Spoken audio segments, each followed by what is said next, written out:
This wasn't a video I planned on making just yet, but I was in a conversation over on the Discord server, and I was reminded of something I wanted to talk about in relation to the Mask game. So about a month ago, I've been doing a series where I did a deep dive talking about the Mask game in Bionicle. But that Mask game did not last for the entirety of Bionicle's run. By 2004, it was basically gone, with maybe the exception of the Metro Matoran. Though, I guess you could make the argument you could shoot the discs back and forth and try to use those to knock masks off. It's not exactly the easiest thing to do. So, in all reality, I like to consider that the Mask game ended actually in 2003. And that's kind of stretching the definition too, right? Because we didn't have easily removable masks with the exception of the Usul Nui having the How in dark gray. Rather, we had Krana Kal from the Borak Kal, and we also had Krata from the Rakshi. But both of these were still designed to be used, and I think still fall into the end of the Bionicle Mask game. Why did that game end? So I've talked about this briefly, at least my theory as to why it ended, and how it actually kind of started pretty early in Bionicle's history. The Mask game was not something LEGO was going to be doing forever. I think they knew that too, but rather they came out with a product that was so good in 2002 that it also kind of stepped on its own feet. The product I'm talking about is the Borak. For all intents and purposes, this was designed to completely destroy the Mask game. It upended the entire premise of that game because this function, this head movement here, is immensely powerful compared to the weapons of the sets that came before it, the Toa Mata, even with the Toa Nuva, honestly. These could very easily overcome those characters and knock their masks off without really facing any threat of their own. No, the Borak are designed really to fight other Borak. And I talk about this in that video as well, how the eyes are designed in such a way so that the angle that the head moves actually can contact those eyes, pushing the eyes forward and thus releasing the Krana and defeating them essentially. Or you could also see that as a catapult feature as well, where you can launch the Krana out that way too, and I believe that it is displayed that way in some media. But that said, that's really it. Now the Toa Mata and to some degrees the Toa Nuva are capable of knocking masks out of these characters by hitting that eye or by catching onto the underside of the windscreen and pulling up on it. Both of those do work reasonably well. However, the Toa Nuva do something interesting because all of them, with the exception of Kopaka and his shield arm, introduce a ball socket at the wrist for the first time on swinging arms. Before this, with the Toa Mata sets, all of the swinging implements were on a solid fixed connection at the wrist. And that was intentional because it meant that most of the force of that swing was going to be absorbed by the weapon and the arm itself. However, here, because you have that joint right at the wrist, swinging this weapon means that it is going to absorb the force only until it gets to about this point, and then any leftover force is going to be absorbed by the movement of this wrist. Now, it definitely works, don't get me wrong. You can play the Mask game with the Toa Nuva, but in a lot of ways, they're actually worse at it than the Toa Mata. If for no other reason than because these wrists make the attacks a bit weaker, and the fact that the Toa Nuva masks are actually quite a bit more difficult to remove than the Toa Mata masks. Why is that? The main reason is the thickness of the masks. The masks overall, they weigh more. There's more material here. And that means that that's more material to actually absorb the impact from an attacking character. It does mean that a Borak, for example, is going to have a harder time knocking a mask off like this than a Toa Mata mask.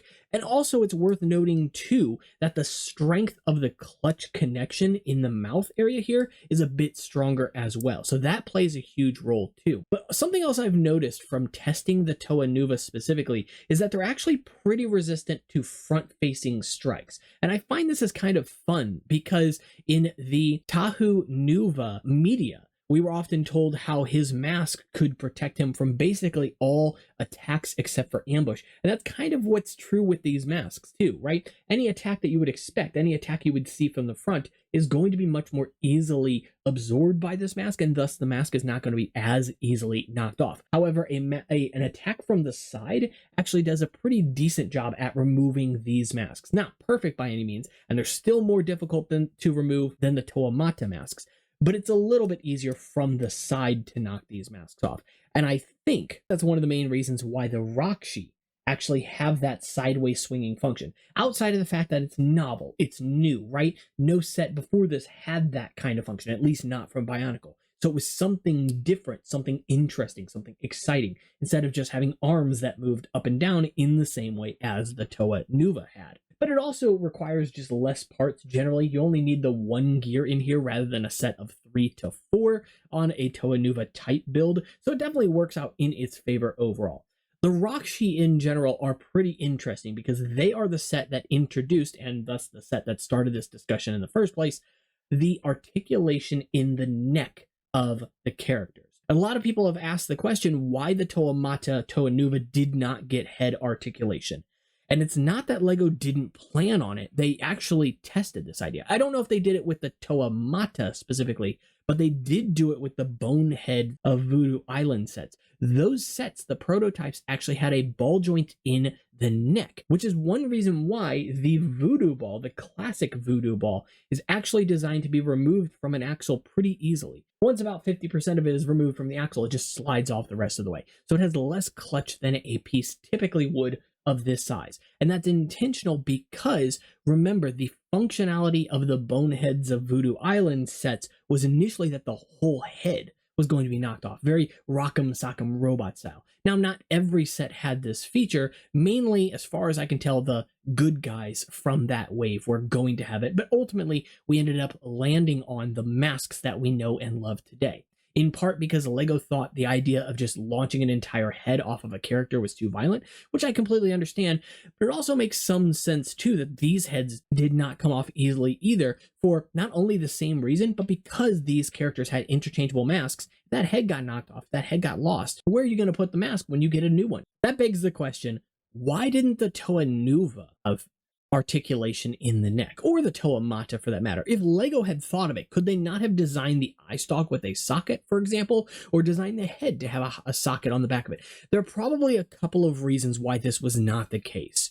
For one thing, having the neck articulation would have meant sacrificing some of that mask gimmick function to being absorbed into that joint, right? But also remember, these heads were also used not only in the Toa Mata, but also in the Rahi and the Traga. As feet specifically, they needed to be flat on at least one axis, which works. That's why they have an eye stalk, at least in part. But also, why not then add a socket to the eye stalk? And I think, like I said, the main reason is that, again, adding that articulation to the neck would have meant that hitting the face of the character could have knocked the mask off, but it just as easily could have knocked the whole head off or knocked the head back, but not dislodged the head, the mask completely. Later on, LEGO would actually revise the mold for this piece, which is why I have an orange one on here, because they actually fixed that clutch issue. But it's generally kind of interesting to me that this is what we landed on, and that the Rakshi were actually the first sets to have articulation, because it's clear that LEGO did think about it, but the Toa Mata couldn't have it because of, as I mentioned, that whole head gimmick thing, and I'll get back to that in a moment. But also, the next set that LEGO introduced, the Borak, couldn't really have it either, since their function was their head. You could definitely argue they could design a way for the head to articulate, but again, if you're throwing that whole mass at something, having it articulate at some point on here means a reduction of the force that's going into that design. So I get why they didn't do it. And lastly, the other question you could ask was, why didn't LEGO then just make a smaller socket for the toe ball? Because that piece was available back in 2001. And I think the main reason for this is, at that point in time, LEGO did not have a friction mixel joint on the market at all. All of the toe ball sockets that they had were of a frictionless variety. But also, at the same time, these sets did not contain these sockets, not only because they didn't exist yet, but again, because of that absorption, as I keep alluding to. The reason the Rakshi can have a posable head here is that this is not a mask. It is not designed to come off of this socket that's in here, but rather it's designed to be hit with a downward swing, the same direction that a Toa Nuva or Toa Mata swings their weapon, and thus pushed down, launching the Krata out in a very similar way, a very similar mechanism to the Borak. So they're actually not doing anything unique. Overall, I think it's difficult to follow up the Borak because they were designed to completely destroy the game, which, as I've talked about from a marketing strategy, was pure genius. The Toa Mata sold like hotcakes, but the Borak were far better. You went to school and you saw your friends had the Borak when you thought you were the Bionicle King with your Toa Mata the year before. Suddenly, you felt like you needed to get a Borak to even compete with them, because now the brand new sets they have are just better in basically every way. It's also kind of smart that LEGO even used the same color schemes as their representative Toa Mata. This shares color schemes with Pohatu, for example, which, for story reasons, who knows why that's the case, but it's still very identifiable as, oh yeah, it's a Bionicle set. It has the same color scheme as Bionicles. It has the same sort of aesthetic, uses a lot of similar pieces. So, like, I get it.